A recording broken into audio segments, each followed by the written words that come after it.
what you're not is everything that can be seen. Like this. It's the seeing of a body. So everything that can be seen is what I'm not, because I'm the seeing of everything that can't be seen, that can't be read. In other words, the act of seeing is what I am. That act of being conscious is actually what I am. So what I am isn't a noun that's conscious. It's a verb, being conscious. That's what I am. The mental process is what produces a sense of being a self. You didn't have a sense of self when you were a baby. It's proven, in research that the first year or year and a half after you're born, there's no sense of other yet. There's no sense of mother. All there is just consciousness. Yeah? And if you ever watch a body, the baby, it's like something's getting used to the system it's dropped into. Yeah, it's flailing the nervous system. Everything is trying to get developed. It's really weird because actually a human baby is one of the only things that doesn't completely develop in the womb. The brain develops outside the womb. It takes longer than 9 months for the brain to develop.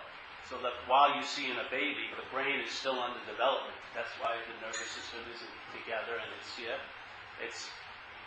there's consciousness animating the apparatus, but the apparatus all the wiring hasn't connected yet. Yeah? So in that state, there is no sense of other yet. And then after about a year and a half or something, one of the mental processes produces the sense of being a self. Yeah? So in other words, there is the mental process asks the original question, like, who am I? Yeah? And it gave itself its own answer. It says, I am what's easily recognized, the body. Yeah? So then I became the body, in a sense. And so once the I becomes the body, this becomes who I primarily am. And if I am this, how can I be spirit? If I am a body, how can I be spirit? The best I can do about spirit is to become spiritual as a body. Yeah? And the brain is the body, remember. Yeah? So if there's an identification as this becomes my primary reference point or location. And in this location, obviously I'm not spirit, so I have to get spiritual. And usually people arrive at that point after they've tried to get a lot of other things, yeah? Get successful, get this, get that, get healthy as a body, get da-da-da-da-da, get their dream. But sometimes for some of us, it runs out. It doesn't seem to, when I have the outside circumstances and conditions just right, it still doesn't translate to me being happy, joyous, and free. There's something missing. So you have a little bug up your butt, and that leads you to one of the last houses on the road, which is spirituality, let's say. So now the last gasp method is, I'll become spiritual. You know? So let me try to find a practice I can do that will produce an effect called becoming spiritual. But what is going to be affected by all those practices is the body and the brain, because that's what you're identified as. So you, as this, are going to become spiritual by doing and having, which is just the modality of self-centeredness. Living from self-centeredness, one of the main modalities is doing and having, yes? Because you're taking yourself to be something already, and then you do and have to change that, or to amplify it, or to increase it, or to decrease it. So basically, you're like an urban renewal project, constantly being supervised and looked over. What do I need now? What can give me an advantage so I can be doing better? But I as this, yeah? I as this body. So the primary identification becomes the starting point. So from here, the best I can do is become spiritual by practicing things. Usually the first thing you do is you try to look spiritual, don't you? You try to get some whites maybe, and get that loving gaze practice, and start talking more slowly, and pouring out the love. All is one. But this is all malarkey, really, because what's claiming itself to be one is defined by two-ness. There is no self without other. There is no sense of being a self without the sense of another.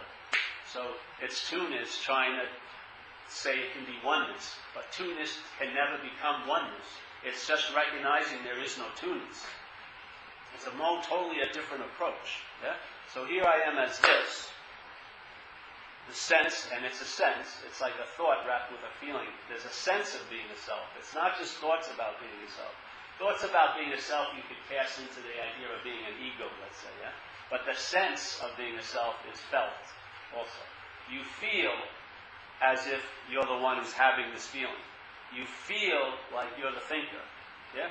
You feel that you are really different than Deb, because I can see Deb as something other than me. Yeah? But if you look at it, really, right now, everyone is seeing. Everyone. Whatever you're looking at is being brought to you by seeing. Yeah? So I'm looking at you. I'm seeing you, let's say. And so if we went around the room and asked, all right, describe what's happening, everyone would be saying, I'm seeing you. The you could be different, but everyone would say, I'm seeing you. Yeah?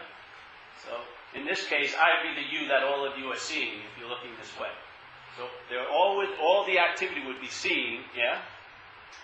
The sense would be you're seeing, and what you're seeing is me, which is a you to you. Yeah? Yeah? You'd be seeing this as a you. So, but what's actually happening is seeing. Yeah? So if you go, okay, who's seeing? You would go, I'm seeing. Yeah? Which sounds pretty good. Yeah, I'm seeing. There's the act of seeing, and there's a feeling that I must be the one that's seeing. Yeah? This is the sense of a self. The seeing is correct, but the feeling that there must be one called Paul that's seeing is not. That's the mental addition to the act of seeing. So here's the seeing, and I'm seeing you. Yeah?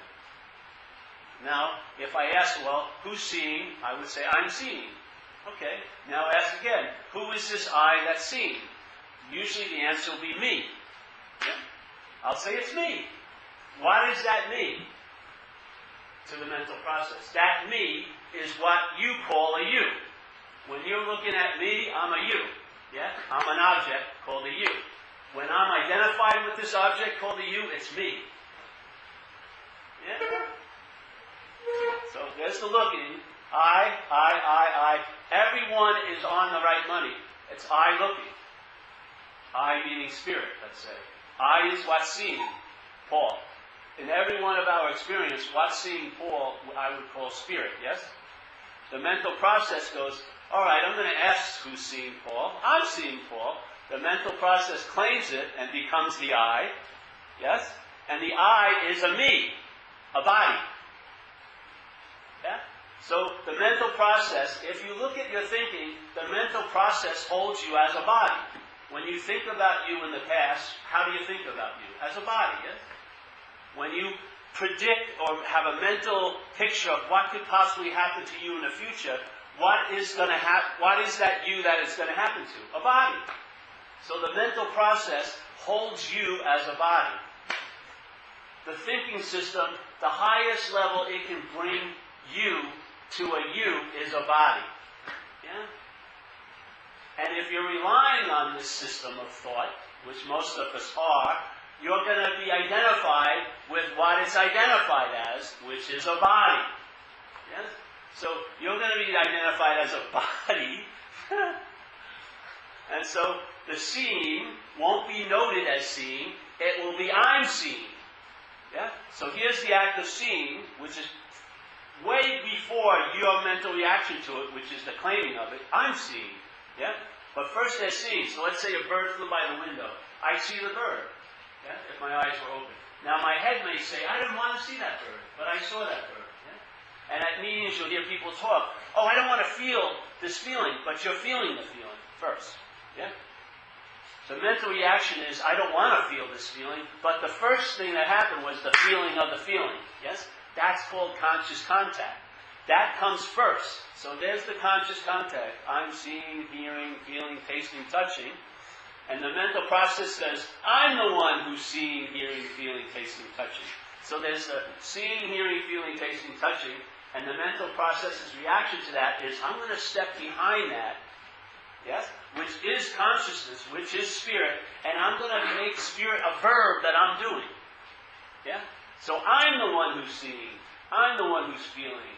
I'm the one who's touching. I'm the one who's tasting. I'm the one who's smelling. And then the mental process, once claiming the conscious contact, now riffs on it, called playing God. I didn't want to feel that. I don't like that. I really want this. I don't like that. And then it starts going off, yeah? And desires arise and aversions, which means hatred, arises. So you're moving towards things you think you like, and you're moving away from things you don't. And now you're living a total interpretation of conscious contact by the mind. So the living of life, the wonder and awe that if you weren't in an abusive situation when you were young, you probably had a lot of moments of wonder and awe when you were a kid. I mean, I played for 3 years with like 13 army men every day. I didn't have like tons of toys. Just give me a couple of things, and my mind could just entertain thousands of possibilities with those little things. Yeah. What happened? What happened to that wonder and awe? What happened to that immediacy? What happened to that feeling? Like, I didn't walk around my house when I was a kid going, I think the living room should be bigger. Yes. I don't like the size of my bedroom. It's a little too small for me. Don't they understand who I am? Where's the Gap clothes? I need some sunglasses. I'm like 4 years old. I didn't know I needed sunglasses. I'd rather be, I don't like mother. She's very ugly. I want another mother. I'm going to withhold my love from her. She doesn't deserve my love. She's ugly. This life doesn't deserve my participation. I think it sucks. None of that was going on. The freedom was that you didn't have any option. Yeah? You were there because you were here because there was no mental there you could go to. Yeah? You were here because you weren't entertaining a there yet. What happened is we've been entertaining a there so long it's become here for us. Literally. We've been entertaining what's not happening so much it blocks out what's happening, and now we take what's not happening to be truly what's happening.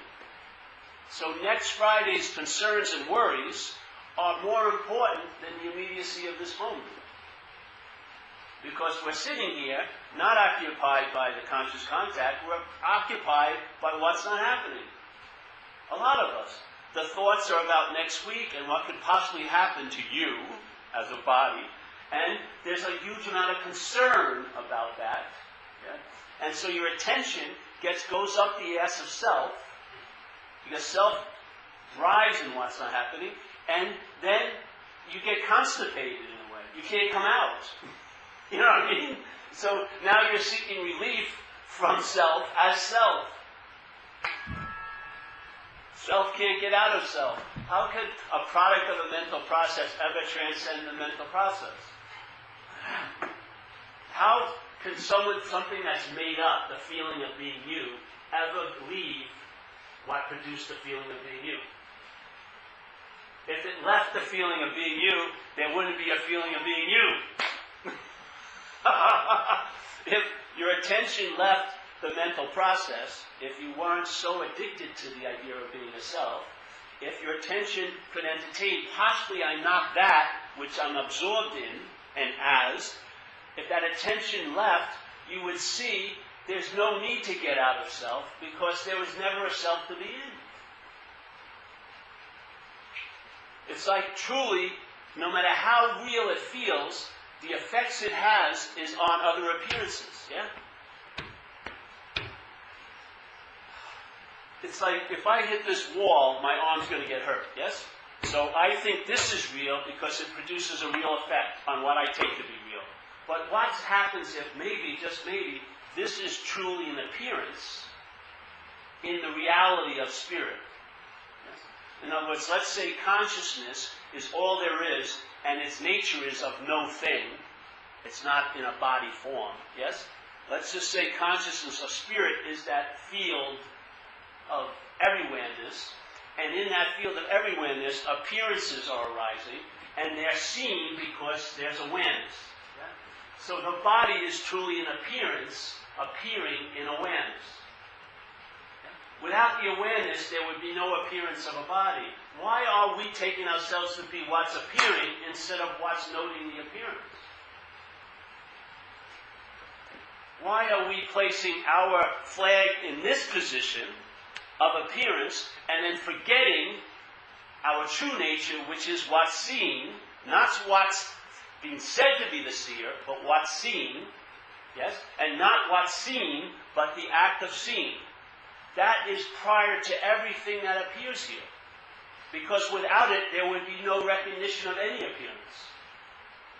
Without awareness, there would be nothing to see of an appearance. Yeah? So in a sense, consciousness is prior to the mental reaction to it, which is claiming it and saying, I'm conscious. Yes? And as soon as your consciousness, and it's not yours, as soon as consciousness is now thrown into the mental realm of being claimed by a mental process, then consciousness is forgotten, and now you can become conscious or you can be unconscious. Here, yes? Based on what you do or don't do, which is what I call playing God. The mental activity called selfing plays God here. It says, I forgot that all there is consciousness, and conscious is now an attribute I can have or not have. Yeah? Either I can be really conscious if I practice a lot and meditate, or I can be really unconscious if I eat McDonald's food and look at porno all night. So basically now consciousness, which is a prior state to everything that's appearing, is now becoming an adjective that you can have as this. I can be conscious as this. And then what happens? All right, so then you and I think we've achieved consciousness. What is immediately entertained if you believe you achieve something? You can lose it. Immediately. Immediately. The mind is dualistic. So if it believes it can attain something, it believes it can lose it. The beauty of this is you don't have it, so you can't lose it. You are it. Yes? It's totally taken out of the realm of God playing by mind, because it's prior to what's playing God. It's the God of that God, yes? It's prior to what's playing God here. And it doesn't play by the rules of the fake God. It's always so, available at all times with no requirement necessary. Does that sound like the God that you know? The God that you know is usually based on if you think you have the right to know it, by what you did that day. Oh, I really practice hard. I've got 5 minutes of knowing God. The God of your understanding. The God of your understandings of time and space, of being located somewhere else that has to be prayed to get a little relief from the unbearability of being what you're not. When the God of this understanding, of its own understanding, is always available at all times with no requirement necessary, and it's not of time. Therefore, it's not of a process. In everywhere, where would you start to get to? And where would you leave from? And where would you arrive at? Every point in everywhere is everywhere. Yes? There's no center of everywhere. Every point is everywhere. So if as a body, of course, I'm in a location, and then distance and time become very important, yeah?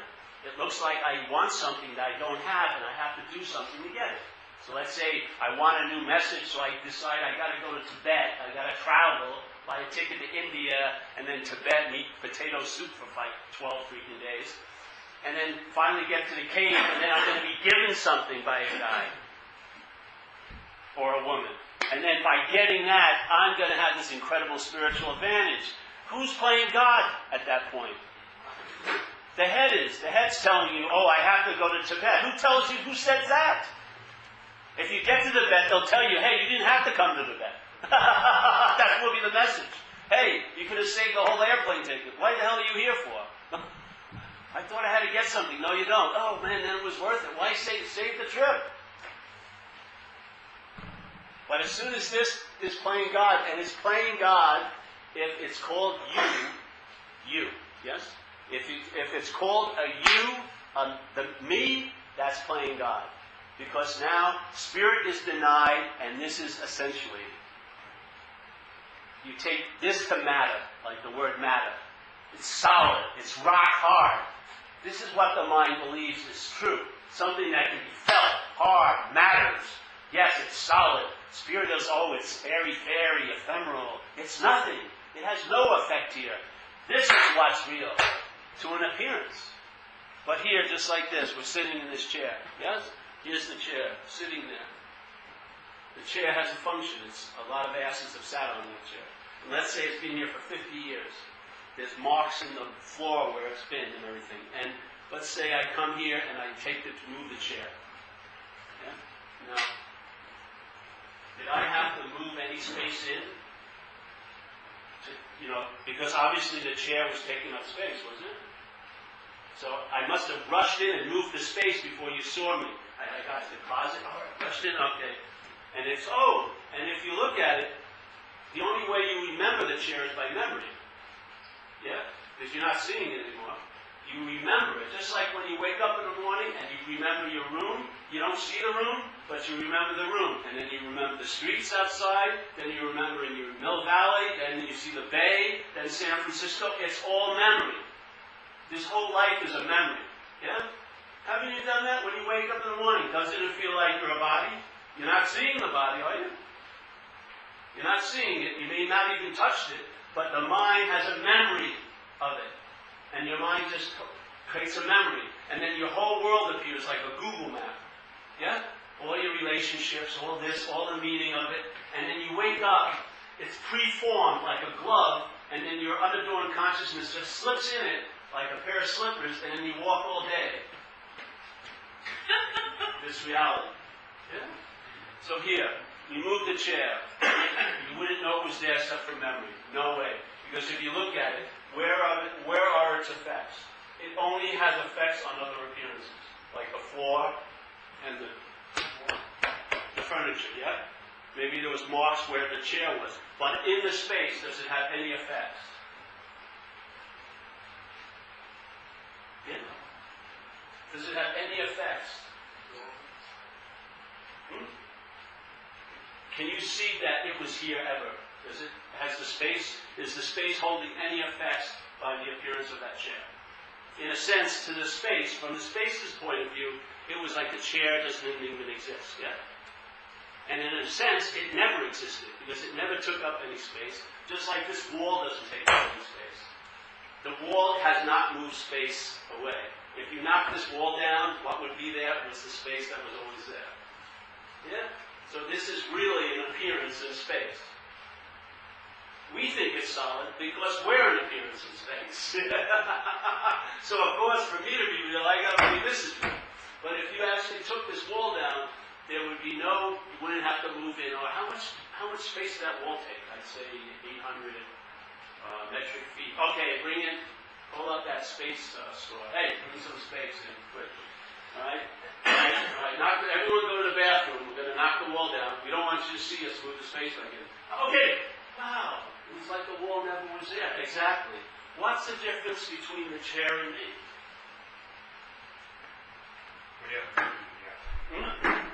If I walk out of the room, you'd only know me by memory. Yes? You wouldn't be seeing me, would you? You wouldn't be hearing me or feeling me. You would hold me in memory. In other words, your experience of me would be memory. What do you think your experience of this place is right now? But memory. The mind is dreaming, yeah? And we're a dreamt object in the dream. And yet, we're also the space that the dream is appearing in. Yeah? It's incredible. Now, many of us are identified as the dreamt object, and the appearances in the dream are having huge effects on us. And we're really seeking for an advantage so that we can make a little better way in this place of effects. Like maybe I can go to a picnic and not flip out, or maybe I can have a 1-month-long relationship and not fucking blow it up. You know what I mean? Maybe I can get a job again. Who knows? We have very meager ideas of success because we've been just beaten down in this slavery. Yes? But in a sense, at that same time, the appearance seems to be totally beaten down. You are what has never been affected by any appearance. The appearance of what you call you included. You are that space. Yeah? Like if you ever heard some spirituality, they would say, mind. It doesn't mean mind is this. It says, mind is like open sky. Yes? It's not truly like that, but it's a pretty good indicator. Mind is like space. Yeah? Infinite, empty, and it has the quality to reflect. So right now, our minds are reflecting memories, basically. We're infusing a memory with light, and it's making this dream up, in a sense. Yes? So I know Deb as a memory, basically. So when I see her walk in my house, I remember her. That's Deb, yes? How you don't see that memory goes past that? This whole place is a projection. All thoughts are memories. They're all old. They're all a system of how light gets projected and takes a reality to us. Yeah? Yet, you and I are what's aware of that. Yeah? So my view for this in recovery was the root of the problem is cast as obsession with self. So you're totally obsessed with what you think you are. Really. That's what the mind's doing. So here's you become the son of the solar system, the mental solar system, and then all of the thoughts are orbiting around that sun. So your daily obsession is how the mind reinforces the identification. That's how it does it. It has to constantly apply new glue because it's not a natural bonding. Consciousness to form is not natural bonding. Yes? Consciousness is no thing. To be bonded as a thing is sort of not natural in a sense. So the daily application of the glue to keep that bond together so that your spirit forgets its nature and acquires the nature of an appearance, yeah, has to be reinforced. What is that but the daily narrative going on in, quote-unquote, your head? Yeah. All the thoughts, and they sound like you, but that's just the vocal cords of this body, but you're identified as a body, so you think it's you.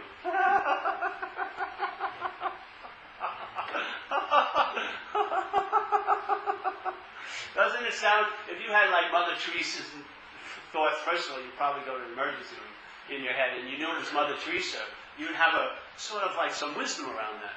But because they sound like yours, because they're coded with this sound, and we're identified as this, we're like here's the Greek oracle once again speaking to me. Let me follow its directions once again, with the hopes that somehow, against all the odds and wisdom I've acquired, it's going to work out. You would immediately have immunity to it if you didn't see them as yours. You would. If the thought wasn't held as my thought, the thought would be seen as what it is, which is a thought. And its nature is to come and go. It's the my. The my is the bondage.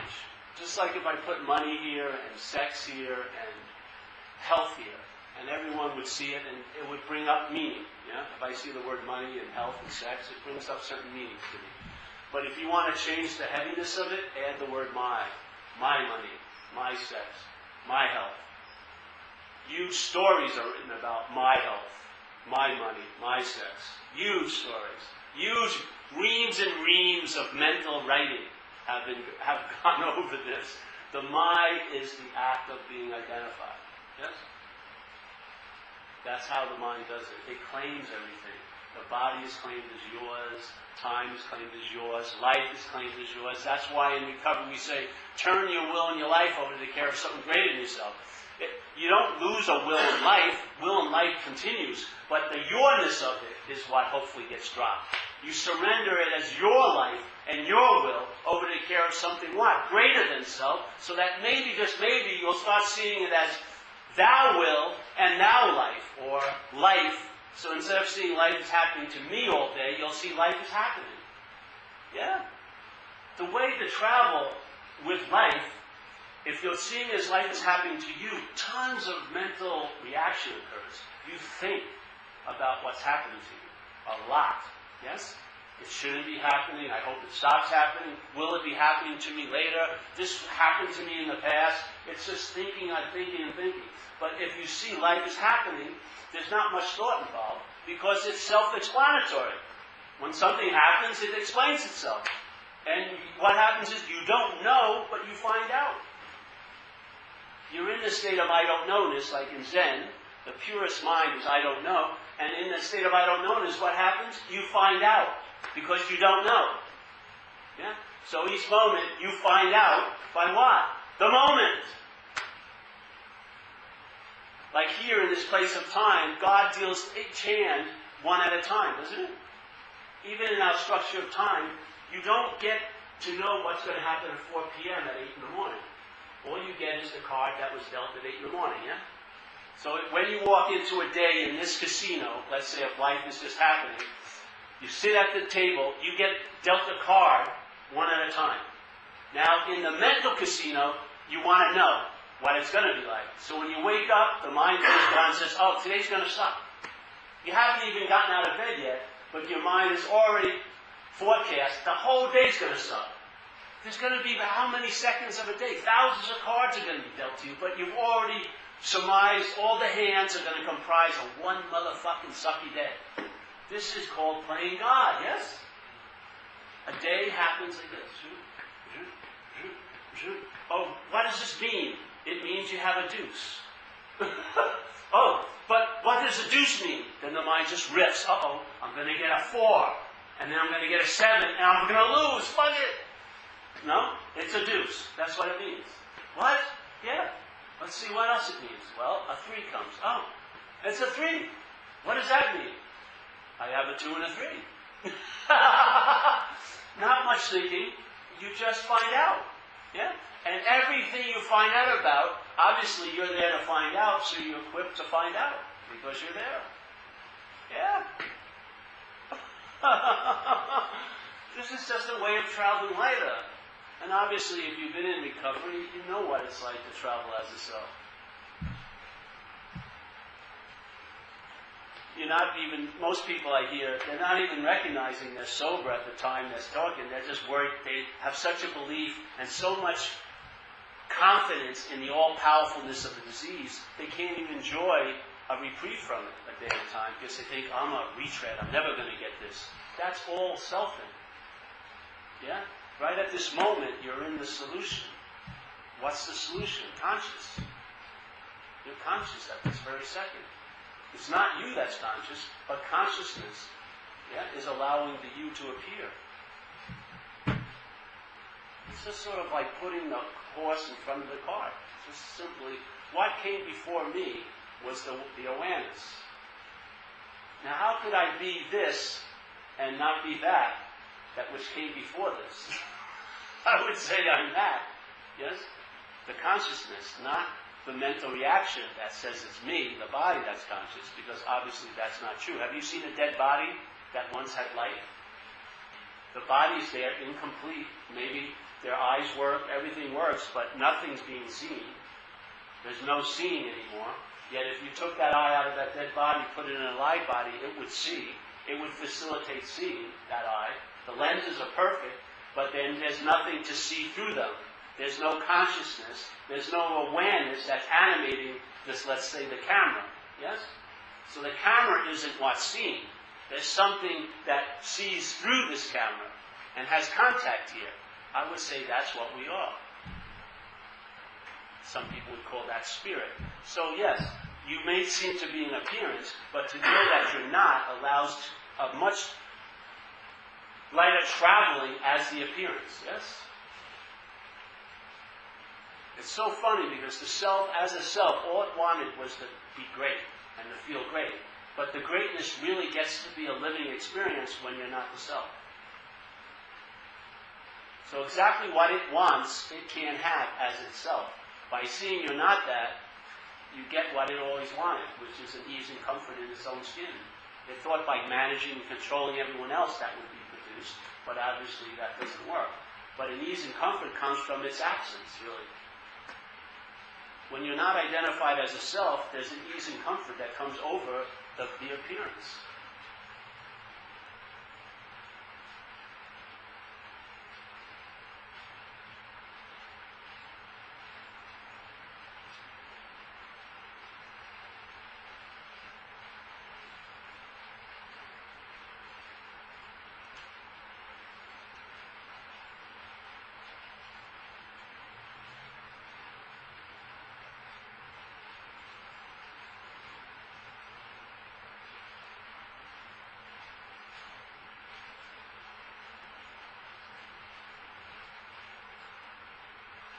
And what's thinking about this is it you.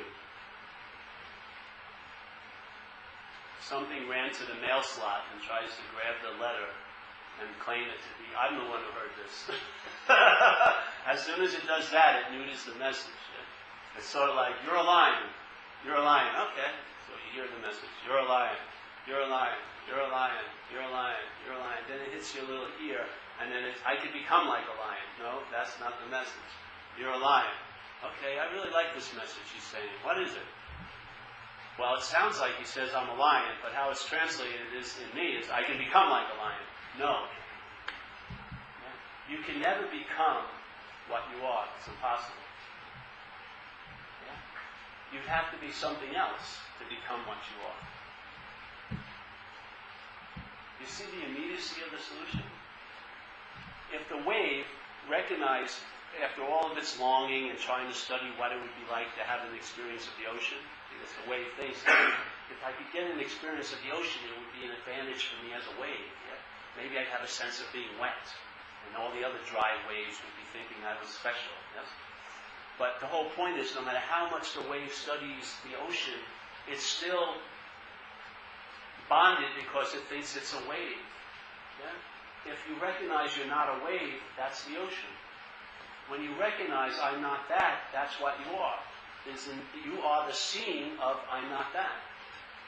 And then, when you hear what St. Francis says, what's looking is what you're looking for, you get the real flavor of it.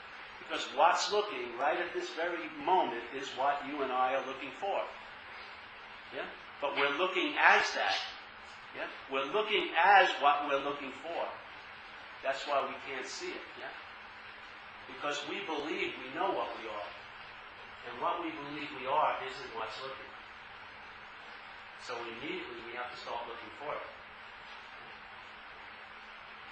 We believe we're something other than what's looking, so that it immediately creates the drive of seeking, which is the you looking for. And in ignorance, we look for what's looking outside, usually, in people, places, and things, yes? We're looking for what's looking outside.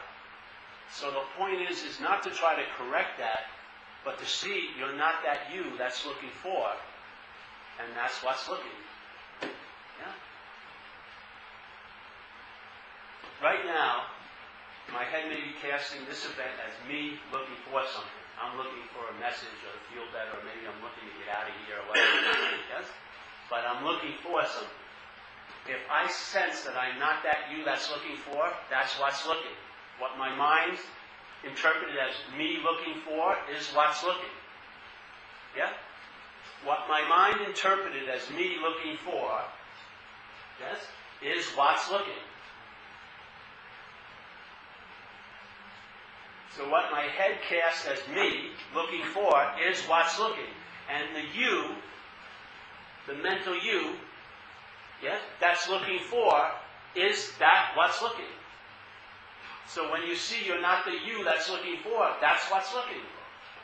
It's immediate. It's not like, oh, all right, so now the you looking for has been suspended. Now I can get busy and find what's looking. No, that would be you looking for again. Yes? Yeah, yeah. So here's the you looking for, gets a bitch slap, stops, and there's what's looking. But then it jacks up and goes, okay, now I'm looking for that. That pause like I just had, that's what I'm looking for. No, that's what's looking. Wait a minute. Oh, hold on a second. All right. I feel something coming. I feel the pause. That's what I'm looking for. That's what's looking. No, that's the you looking for. Wait a minute. I'm going to get this one day. All right. Where is it? I'm looking. All right. What's looking for? I'm looking. I just can't find it. That's what's looking.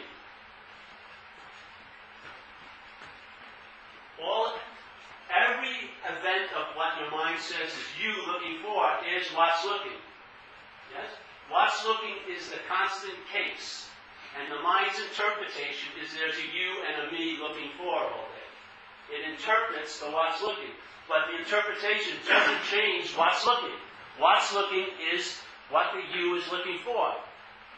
Yeah? But it's looking for as what's looking. the you looking for, the you now becomes you, yes? And now what's looking becomes a verb it's doing. Yes?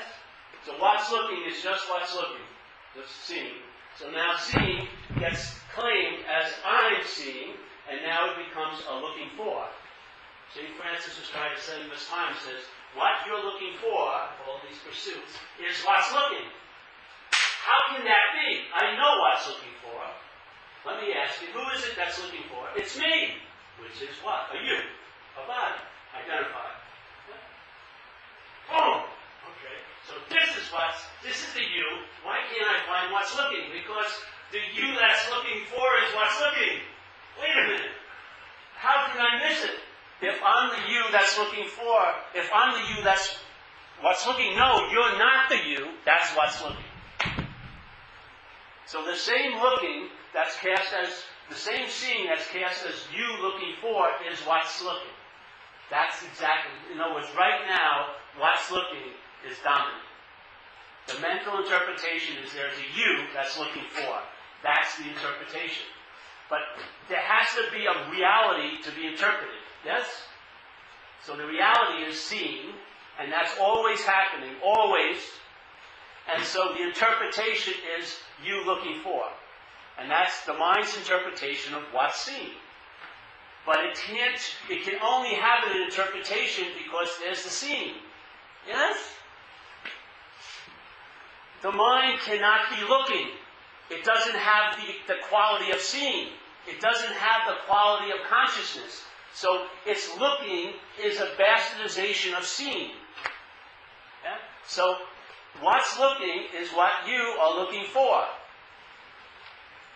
But it's not an object to you. It's not a thing. It's what's looking. Right now. Oh, it's so beautiful. Because it takes no time. None. Not one moment. No process, no practice. You don't have it, so you can't lose it. You can't achieve it, so you can't fuck it up. In other words, your whole realm of God playing is neutered. Yes, beautiful. Here you go. All right, I'm not that. It doesn't mean, okay, now that I'm not that, I'm going to find out what I am. No, what you are is the recognition I'm not that. Yes? It cuts the dualistic approach totally. So here I am. I see what I'm not, and that's it. I don't have to go, okay, now that I've seen what I'm not, I'm going to try to see what I am. That's seeing, that's what you are, is the seeing of what you're not. There's not another movement to make. You see what you're not, that's it. It's so beautiful. It's unadorned now. It's the raw data. It's the raw sense of being here. Seeing. And once you get a flavor of it, you'll see the interpretation instead of seeing from the interpretation, which is when the real message is neutered. Yes? When you see from the interpretation, you'll never see the truth, because you are that truth.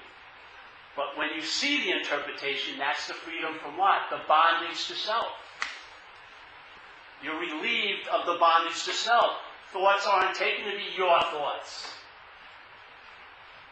Yes? All the pontification about you is seen to be about like Al, a total stranger, that you have no interest in. What happens to your interest and attention? I don't know. You'll see. I find it you add a sense of presence and you travel later through the terrain of your life here. I'm still going to get sick, I'm going to get sick, but I'll travel later through it. Yeah? Because I won't have to go through with a giant mental machete all the minutiae of fucking mental foliage the selfing throws up. Having to happen. I knew that I had this trail once. Where did I... No, there's a freedom from the thoughts. You sense the space the thoughts appear in. And you sense the space as you. Not as an experience for you, but as you. You are that space which things appear in. You don't have an experience of it, because experiences come and go. You sense it as that constant state. The seeing is a constant state. Yeah.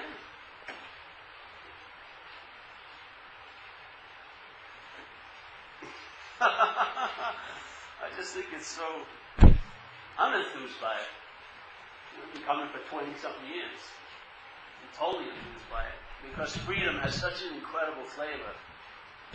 It really does. And once you have the flavor of it, you won't be fooled by over 38 other Baskin-Robbins bullshit things. You'll have a sense of what it's, and you'll be your own authority finally. You'll know in your gut.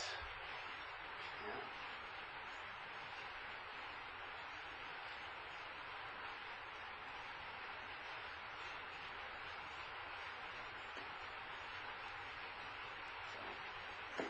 Like in recovery, it says, we surrender our will and life to the care of a power greater than ourselves, of our own understanding. Over time, it's really great to have a sense of its own understanding, that power. Not your understanding of it, but its own understanding. You'll have new downloads happen, and you'll see the incredible allness and everywhereness of this solution.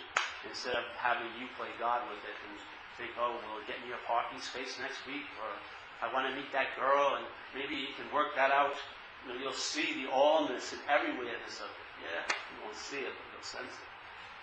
So I want to know a God of its own understanding, definitely not my understanding. Because if I put my frame around God, it's going to be a very small God, and the bigger God will be self, I'm telling you. Because self will tell you when you're getting close or far to that God that it made up. So it's playing God with God. Watch, check it out.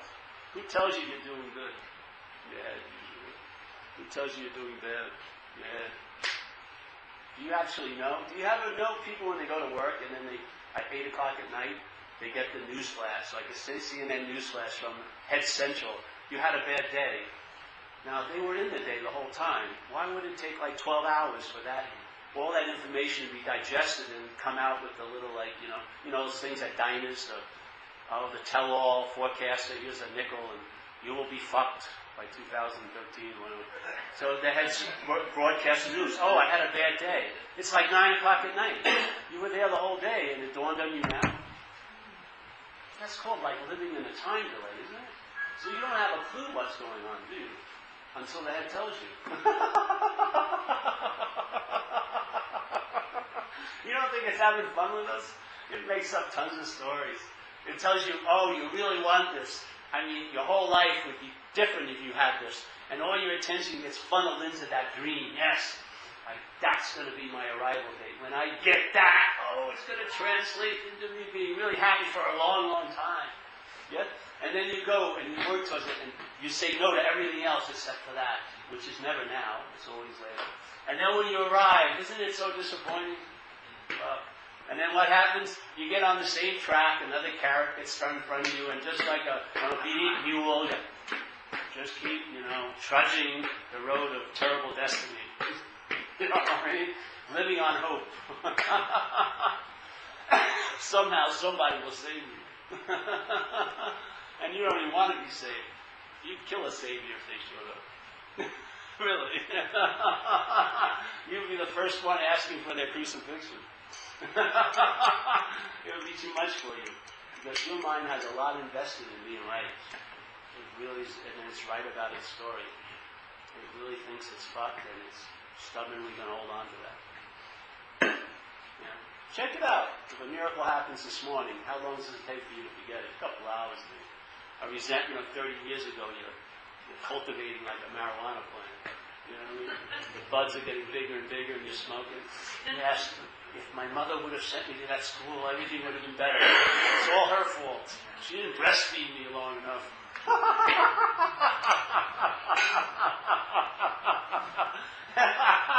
And you sing this tune to yourself, and you believe it, really. You got the violins going every day. Oh, yes. Everything would have been different. No, it wouldn't. This is it.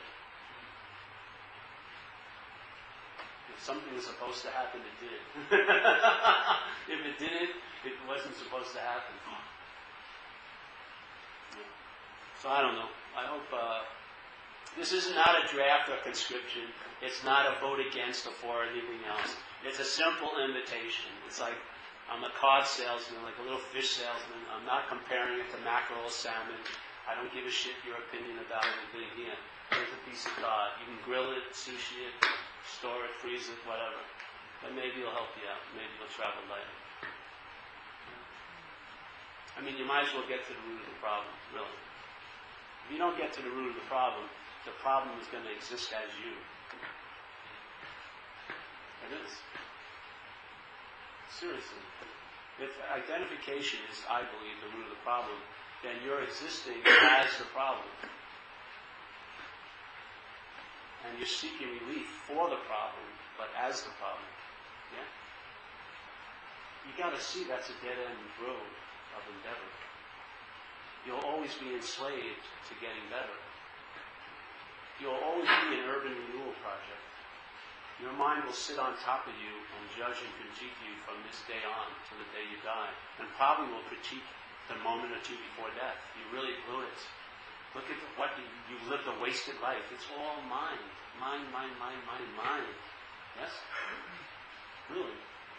And it's not going to let up. It's going to sit on you, and it's going to, because it thinks it's you. It owns you. And it critiques your body and your look and your circumstances in life and this and that, and compares it with others and goes on and on. It promises you that there are so many days that you will arrive, and then I'll finally be at peace, and now that you finally got this, everything will be great from now on. And of course it never does deliver the goods, does it? And it's not going to stop. It's its nature. It's like a snake. It's going to bite you. No matter if you treat it nice or bad, it's still going to bite you. That's its nature. The mind is going to reinforce its identification, which is to be a separate unit. That's the mental system. The mind sees you as a body. That's how it sees you. How it sees you, the mental process, is by thinking. And it thinks of you as a body. When it projects you in the future, it sees you as a body. When it goes back to the past, it sees you as a body. That's the formation and the main program of that system, is to cast you as a body. So if you're relying on thoughts and you're getting all your information from that K-Paul station, which is thought and thought alone driven, then you're going to be, in the sense, identified as a body. And you're going to take the concerns and worries of a body to be your concerns and your worries, and then the mind is going to do what it does with its concerns and worries, which is think about it. Because that's its only way. It's like a shark. The only way a shark meets you is by biting you. It can't touch you with its fin. It can't check you out. It checks you out by, that's where its senses are. The way this thing knows is thinking. It knows of you by thinking. It knows of you by thinking. It knows of this place by thinking. And that thinking is very small, very defined, and the one we're saddled in, or as, is self-centeredness. An extreme division of self-centeredness called alcoholism. Yeah? Everything is seen as it pertains to me, and that me is a body. Yeah? You know how far away from you spirit is? Spirit is as far you can be in space as you taking yourself to be a body. The idea of you becoming spiritual as a body is just a failed freaking mechanism. That's why they say it may take lifetimes to purify. Give me a fucking break.